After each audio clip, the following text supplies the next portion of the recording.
사랑하는 푸른나무 교회 성도 여러분, 안녕하셨습니까? 오늘은 3월 24일 금요일 함께 나누실 하나님의 말씀은 출애굽기 13장 말씀입니다. 애굽에서 400년 동안 종살이하던 이스라엘 백성들은 이제 모세의 인도를 따라서 이제 애굽에서 나와 가나안 땅으로 향하게 되었습니다. 그들이 출애굽 여정을 시작한 것은 캄캄한 밤이었지만 또한 희망의 아침이 밝아오고 있었습니다. 오늘 13장 1절부터 10절까지의 본문을 같이 한번 봉독하도록 하겠습니다. 여호와께서 모세에게 일러 가라사대 이스라엘 자손 중에 사람이나 짐승이나 물어나고 초태생은 다 거룩히 구별하여 내게 돌리라. 이는 내 것이니라 하시니라. 모세가 백성에게 이르되 너희는 애굽에서 곧 종되었던 집에서 나온 그날을 기념하여 유교병을 먹지 말라. 여호와께서 그 손의 권능으로 너희를 그곳에서 인도하여 내셨음이니라. 아비벌 이날에 너희가 나왔으니 여호와께서 너를 인도하여 가나안 사람과 헷 사람과 아모리 사람과 히윗 사람과 여부수 사람의 땅 곧 내게 주시려고 내 조상들에게 맹세하신 적과 꿀이 흐르는 땅에 이르게 하시거든 너는 이달에 이 예식을 지켜 7일 동안 무교병을 먹고 제7일에는 여호와께 절기를 지키라. 7일 동안에는 무교병을 먹고 유교병을 너희 곳에 있게 하지 말며 내 지경 안에서 누룩을 내게 보이지도 말게 하며 너는 그날에 내 아들에게 배워 이르기를 이 예식을 내가 애굽에서 나올 때에 여호와께서 나를 위하여 행하신 일을 이남이니라 하고 이것으로 내 손의 기호와 내 미간의 표를 삼고 여호와의 율법으로 내 입에 있게 하라.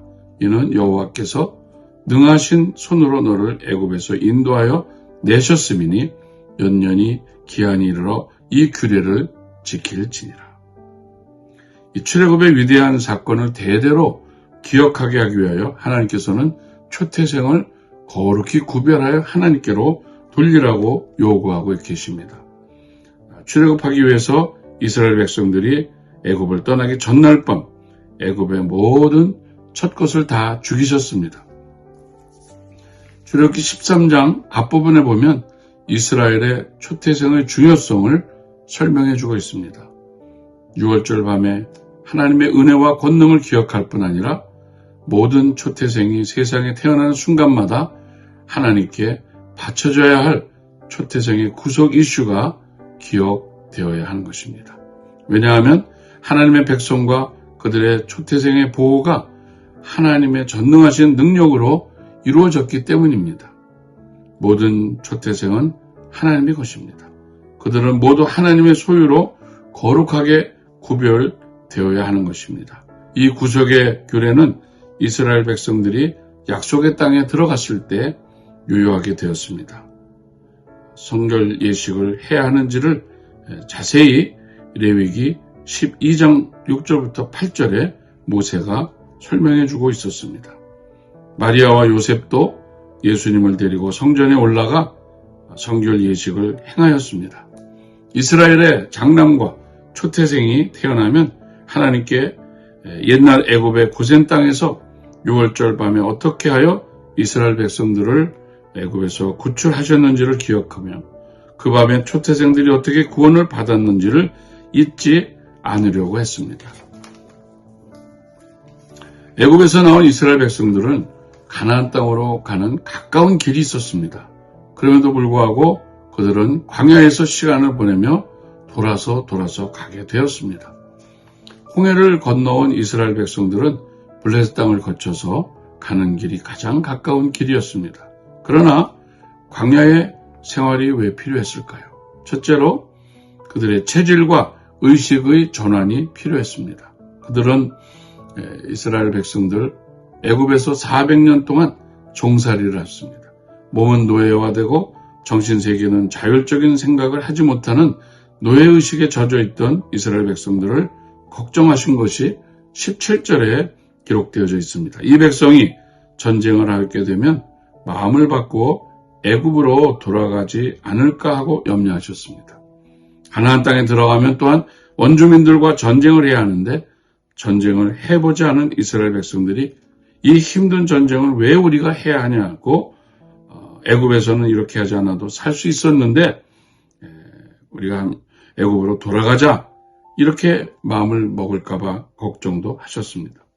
두 번째로 그들은 믿음의 근력을 만들 필요가 있었습니다.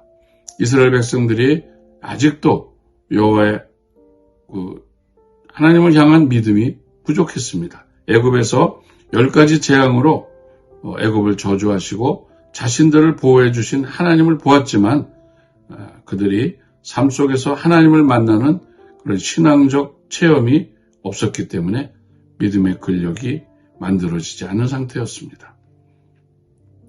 가나안 땅에 들어가 하나님을 의지하고 온갖 잡신과 우상을 섬기는 가나안 족속들과 싸워야 하는데 오히려 믿음이 흔들려 하나님을 배신할까 염려가 되는 상태였습니다. 믿음의 근육을 만들기 위해 광야에서 훈련을 하게 되었던 것입니다.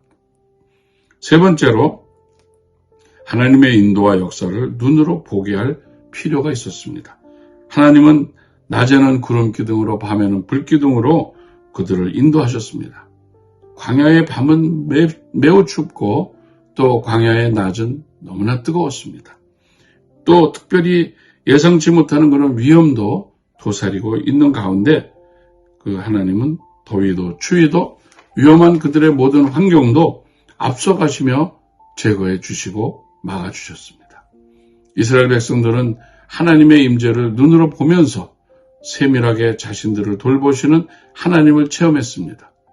만나로 그들을 먹이시고 그들의 모든 필요를 때를 따라 도와주시는 하나님의 인도를 그들은 몸으로 체험했던 것입니다. 구원이란 단지 지옥으로 떨어지는 것을 면하게 하는 것이 아닙니다.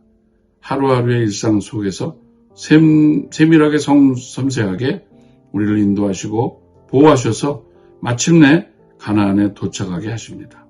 내가 어디로 가야 할지 갈 바를 알지 못할 때 주님께서 방향을 알려주시고 갈 길을 밝히 보여주십니다.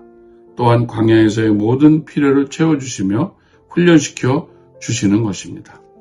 말씀과 동행하는 하루를 통해 오늘도 우리를 성실하게 인도하시는 전능하신 하나님을 경험하며 그분의 제공하시는 훈련을 통해 믿음의 근력을 키우시는 푸른나무 교회 성도님들이 다 되시기를 주님의 이름으로 축원합니다.